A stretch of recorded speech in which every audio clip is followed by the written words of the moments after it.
over and over again, but it does tend to be with... He's got a pretty good option right from the outset, and obviously the opening laps are going to give him more and more confidence as well. What second group is that then? Razgatlioglu is a group all on his own in free practice one, 1:34.985, a second and a half faster than his nearest rival as the checkered flag falls. It's Alex Lowe's who's 37 flat for Bautista, so a couple of promising laps at the end of the session from the former world number 2. Axel Bassani, 7th fastest, Michael van der Mark, Michael Ruben Rinaldi and Andrea Locatelli rounding out your top 10.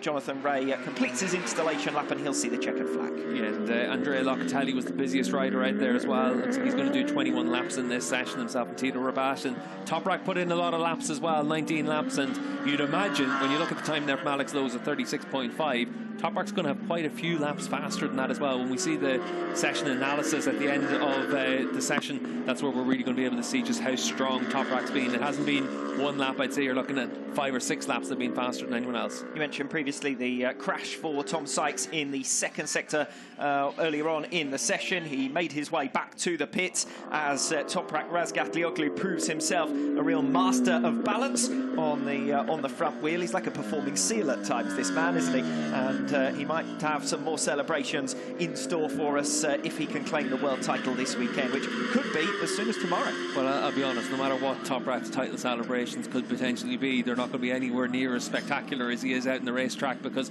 we saw right from the start of this session how hard he was willing to push. We saw in his outlap he was making moves on riders around him, and he's just brought the confidence that comes from the success he's had all the way through the season to bear all the way through, and looks really, really good right from the outset here. A second and a half in hand, obviously, on Alex Lowe's shows just how strong it is. But Toprak's just put that pressure onto Jonathan Rea, and the technical issues that Rea had, that would have increased that pressure even more. Do you think anyone in the team, maybe the suspension engineers, have to put their hands in front of their eyes when they see all the weight going onto the front tyre? I think Paul Denning has to do that, the team manager. But for Yamaha and for Toprak, they want to make sure that they're focused on getting across the